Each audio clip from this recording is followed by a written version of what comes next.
We are ready to dine with our food and wine columnist today. Today we are talking about BC wines. You know, the local industry is still reeling from an extreme freeze last year that wiped out 95% of BC's grapevines. And Shiva is with us here in studio to look at some of the choices people in the industry have had to make. Shiva, hello there. Hi, Gloria. Looking very summery in your summer frock. Tomatoes, chilies. Isn't it fun? I know. It's true, but it is summer dress season as well, right? It's so perfect. Okay, you are also a sommelier. So as a sommelier, as you're working with clients in restaurants, that type of thing, what kinds of questions do you get from them about BC wines? Yeah, so when guests are opening up a wine list, they are confused. They're looking for the BC section, and they're seeing maybe one wine, maybe two wines. They're wondering if we're just being very unpatriotic.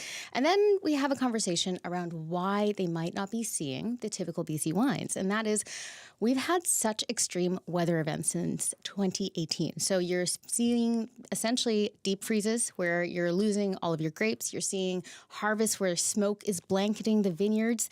And it's been a real struggle. Even in 2024, the weather came down to about negative 30 degrees where producers lost all of their fruit. And so they have essentially had to get creative in different ways. Well, that's what I was going to say. Okay, what options did the winemakers have at that stage? Yeah, so at this point, masters of adaptation farmers are incredible. Now, they essentially need to keep the lights on. So there were multiple choices. None of them are wrong.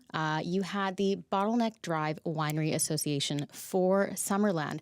Now, after the freeze in 2024, they asked all of their members, about 2,000 members in total, how do you feel if we actually sourced out grapes from other regions? Now, we're talking not from Canada all the time. So maybe if it was, you'd get Ontario, you might get New Zealand, you might get the United States.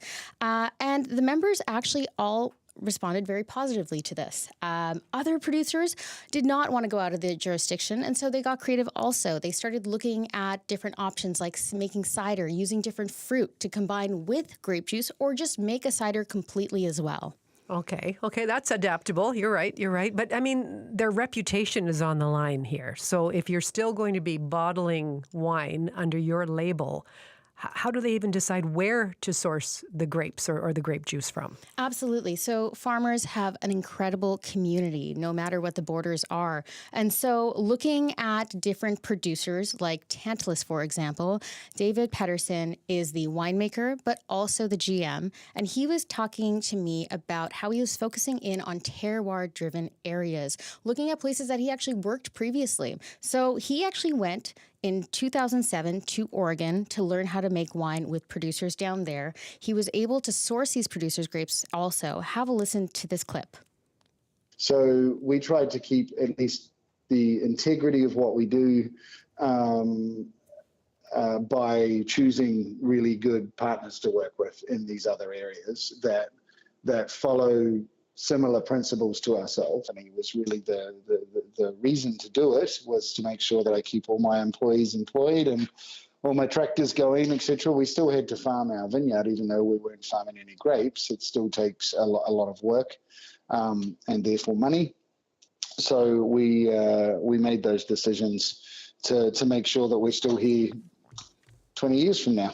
Now, many producers like David actually went to these regions to do the harvest, to make either wine in the region, bring back juice, or the grapes. Now, having to do this can be very challenging because it's time sensitive once you actually harvest the grapes themselves. So you're looking at 1,000-liter trucks that are refrigerated, bringing up all of this produce as well. So, and in many cases, they're just bringing the grape juice, and then, but they actually make the wine in BC. It is dependent on the actual producer themselves. So some of them might actually just get the grapes, bring them back up. They might just bring the juice back up. They might make the wine there and bring it back here and have crafted in BC as a label. I see, a little finishing touches here. Well, it was interesting. I saw a bottle of Tinhorn Creek last week that had Washington on the bottle. I did a double take, like Washington, Tinhorn, wait a second, what's going on here? Township 7 was serving a series called Interludes, because they're obviously saying this is grapes from elsewhere that are helping us get through a difficult period, but you can taste Interludes wine at Township 7 as well. But what about for the customer? What's the industry doing to keep the transparency, I guess, with consumers about what they're actually getting? Yeah, and the transparency part is key, because if you see that and you don't have any context, you get the ick of what's happening here.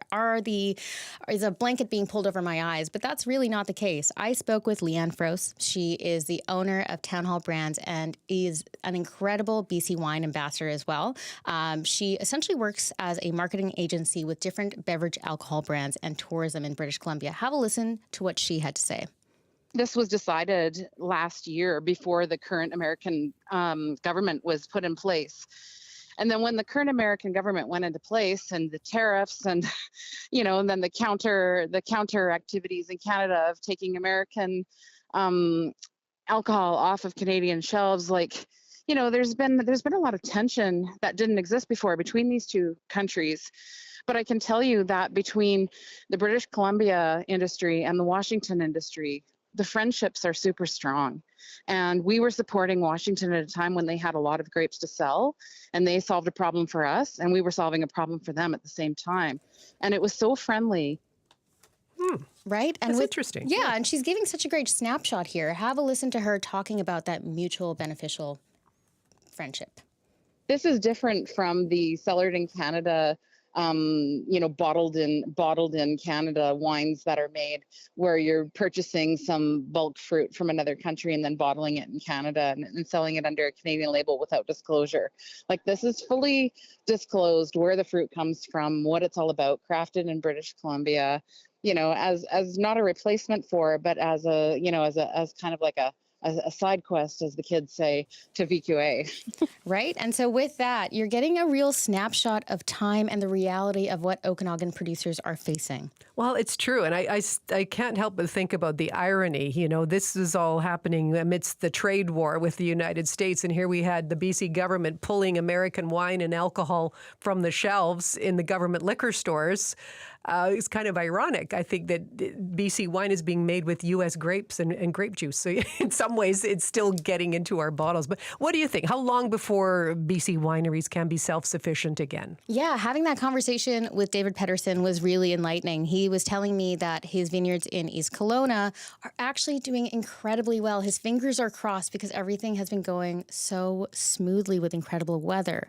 And then speaking with Leanne as well, the best way that we can support these producers who have just gone through the ringer is really to realize that they're a small business, and we need to visit them in the Okanagan. We need to purchase their wines by either joining their wine clubs or getting it off the shelf, and really being brand ambassadors ourselves too.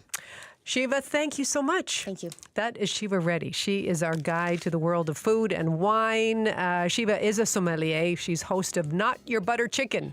Not Your Butter Chicken streams on CBC Gem. And you can always follow her adventures on Instagram at itsready91.